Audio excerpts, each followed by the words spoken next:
Справување со урбанистичкиот хаос во центар, решавање на проблемот со хигиената, но и со најголемото зло, корупцијата.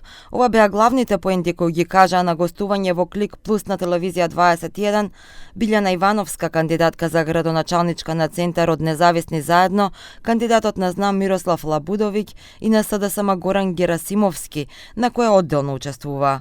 За Ивановска во општината би немало урбан хаос ако нема корупција.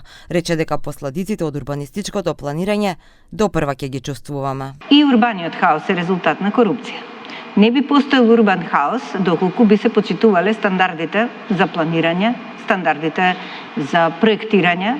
Се е тоа резултат на корупција. Некој ја злоупотребил својата службена должност и доцртал таму кај што треба по барање на приватниот инвеститор. Таа вети дека кога добие довербата од центарци, цело свое знаење ќе го вложи во борба со најголемото зло, корупцијата.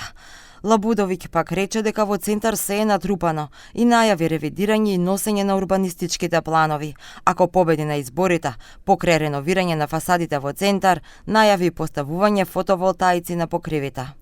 Мора да се ревидират и да се донесат урбанистичките планови. Од 34 урбанистички планови, во изминатите 4 години се донесени само 3. Со донесување на урбанистички план, веќе го уредувате тоа што претходно во 2012 година некој ги донел на брзина плановите и го направил центар тотално непопуларен. Актуелниот градоначалник на Центар Горан Герасимовски, кој на изборите во недела ќе оди на уште еден мандат, кажа дека во делот на урбанизацијата спровеле повеќе мерки. Ние сме предлагачи да кога имаме 30%, како што е сега законот, можете да оформите 70% од земјиштето. Нашиот предлог е доколку има 70%, да може да се дооформи 30%, се со цел да го заштитиме земјиштето.